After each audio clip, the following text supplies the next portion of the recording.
Hi scholars, it's Ms Owens from Great Hearts Irving, and I'm very excited to connect with you all via online learning.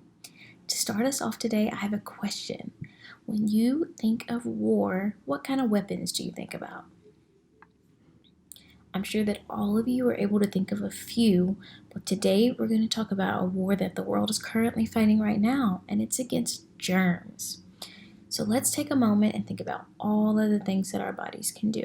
We can breathe, we can talk, we can digest food, we can move, we can think, and so much more. But sometimes these tiny organisms invade our bodies and try to get in the way of that. These organisms are so tiny that we call them microorganisms because they can only be seen with a microscope.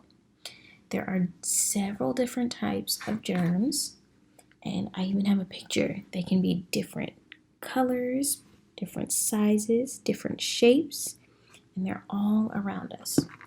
As well as the fact that germs can cause different types of illnesses. For example, viruses can cause colds and flus, fungi can cause problems like warts and athlete's foot, and bacteria can cause infections like ear infections or sore throats. Unfortunately, all of these germs can also spread from person to person. Think about all of the things that you might touch in one day. Maybe a doorknob, a computer, phone. Just to record this video, I had to get my computer out. I showed you guys a video on my phone. There's so many things that you might touch throughout an entire day. So it's very, very important that we are washing our hands throughout the day. Washing your hands is one of the best things that you can do to fight germs, as well as eating good foods and healthy foods to build up your immune system, and exercising.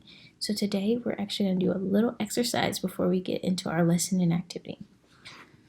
So you can get out of your seat, and if you are a scholar in one of my Athenaeum classes, then you know that I really enjoy getting up and moving as a break before homework time or things like that. It's a great way to get your body moving and your mind working a little bit more.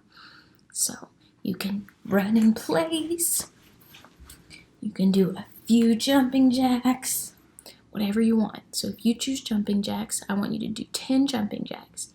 And if you choose to run in place for 10 seconds.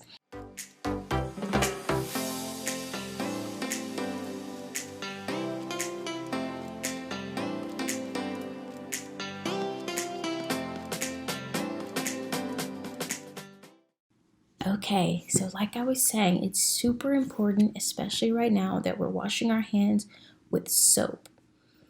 I know there's hand sanitizer and Germ-X, and while that's a great option when there's not soap and hot water around, hot water and soap is your best option. And I'm going to show you why. If you look right here, I have a jar. At the bottom of this jar, there's water, and at the top, there's oil. What do you notice about it? Are they mixed together? No, oil and water do not mix. They stay separate. And your skin is made up of oils. When germs get on our skin, they stick to the oils on our skin. So, because of this, if you wash your hands with just water, what do you think happens? Do you think the water can get the oils off your skin?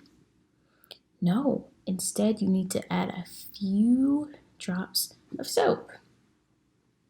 So, I am going to add some liquid hand soap to the jar so we can see what happens to the oil and the water when that happens. Okay, I added it. We can shake it. And you'll see in here at the bottom that they're starting to mix. The oil and water are starting to combine because the oil and the water are able to do that and able to connect when there is soap involved.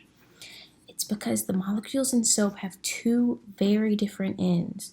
One end of the soap is called hydrophilic. So hydro, does anyone know what that means? Hydro means water, and philic is the Greek word for philos or philos, which means to love. So one end of the soap molecule loves water. The other end of the soap molecule is hydrophobic. And to have a phobia means to be afraid or repelled by something. So the hydrophobic ends of the molecule attach to the oils. So it's kind of settling now, so I'll add a little bit more soap to our jar.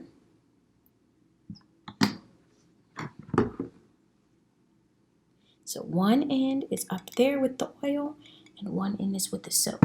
And that's why we need to wash our hands with soap and water to make sure that it's wiping away those germs and rinsing them off into the sink. So I know that goodbyes are not always easy, but saying goodbye to germs is easy, and it's something you need to do as often as you can. Can you think of all the times that you can practice washing your hands? You can wash your hands before you eat. You can wash your hands after using the bathroom, after playing outside, after coughing, sneezing, and even more. I'm sure you can think of a ton of other ways. And to do a really good job of washing your hands, you should sing a song while you watch. So, for example, I like to sing Happy Birthday 2 times all the way through while I wash my hands. You can also do Twinkle Twinkle Little Star or even Baby Shark, whatever you like, and it can help you keep track of making sure you're getting those hands really good. And make sure you get your thumbs, because sometimes I forget to wash my thumbs as well. So right now, I think everybody should go out and get some practice washing your hands.